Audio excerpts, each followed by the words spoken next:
Hi, my name is Sean, and I would like to share with you what it is that I wish I knew before starting my business. I am the owner and CEO of HuSTLHERnation Urban Creations, and we sell t-shirts, sweatshirts, and now we're moving more into digital products like ebooks and evergreen things like that. So, e-journals, e-planners, things like that. So, number one thing that I wish I knew before going into business or starting my business would be having a virtual address and a secondary phone number that is separate from my personal phone number. And the reason why this is a good idea is, for one, no one will have access to your personal residence. When you register for your own business, all of that is public knowledge. Someone could look you up, a disgruntled client or customer, and they have access to all your personal information. That is not what you want. Number two, when you go for your bank account, your business bank account, you have to have a legit secondary address and phone number specific for your business. Otherwise, you don't look like a legit entity to them. Okay, that also is the case when you're applying for business credit. When they go to search and look you up, if they see that the address for your residence is the same as your business address and phone number, they deny you. Okay, I haven't heard any cases where they would accept you. You look like you're just some person trying to, make up something or get over on something. So it just makes you look more legit. And you also have to make sure, and I did do this, I did know about this, but I'm just throwing it in there for anyone, just in case you don't. Make sure you have a website for your business. So a domain name and a website. One thing that I do recommend, though, is to have some revenue come in before starting your business or registering for your LLC or so whatever you decide, your S Corp, whatever. Make sure you have a little bit of revenue. You kind of have an idea of what your monthly, profit is going to be, because there are going to be expenses that come with the business, like come tax time. You're going to have to pay for the website, host, and all of that. They seem cheap, but all of them add up together.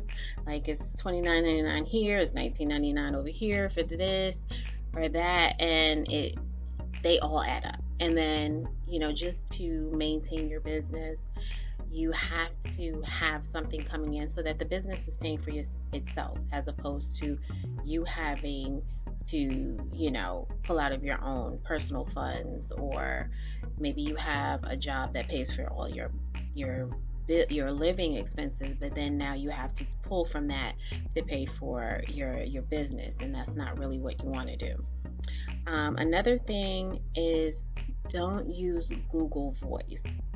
From what I'm hearing is that they are on to Google Voice being used as a secondary phone number for your business. And so what people are saying now, and by people I mean experts, people who've been in business way longer than I have, are suggesting the Ring or Grasshopper. So different other ones, not Google Voice. And I started out with Google Voice. I did do that first. It's way cheaper. It's like $3. And but if you get the Ring, it's not expensive, but it's not as cheap as Google Voice. And they haven't caught on to that, I guess, just yet. So another thing that I'd recommend, or wish I knew, is instead of purchasing yet another LLC, like let's say you start your LLC, you have a name for it, and then somewhere along the line you change your mind, you want a different name. Instead of going back and paying for another one, or you can just apply for a DBA, a doing business as, and that's only like $25. I don't know if it's different in other states, but where I am, it was $25.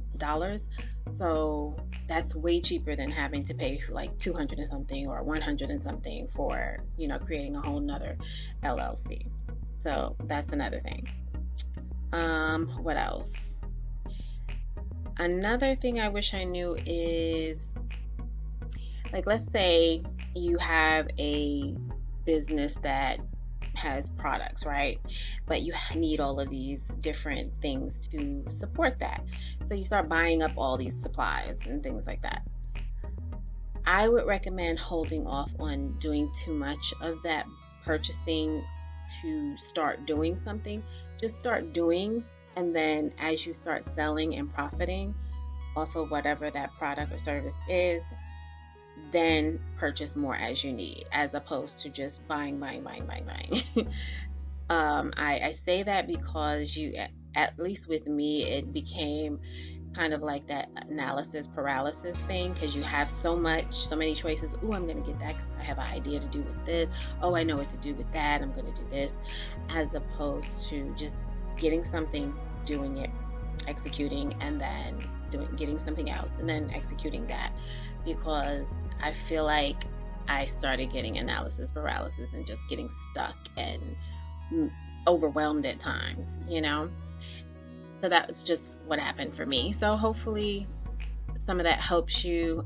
Some of those things that I talked about, like don't get Google Voice, and make sure you get a virtual business, actual address where your mail will come. Do not get a P.O. box.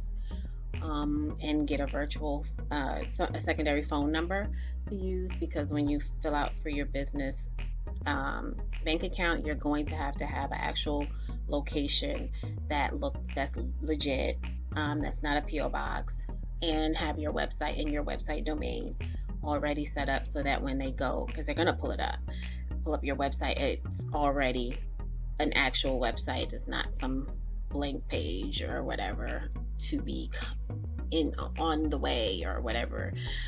It's an actual set up website, because it makes you look legit, like you're a real business. What else?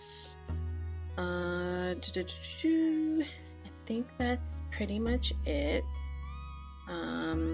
Get a DBA instead of purchasing for or getting a whole new LLC, and just do it. Don't talk yourself out of it.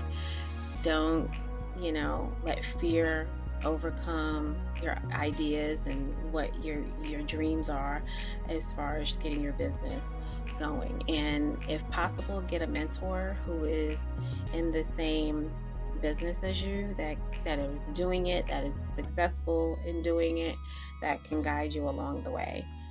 But good luck, and I hope that what I shared with you helps someone. And please let me know in the comments if that's true. All right, you guys, good luck. Bye-bye.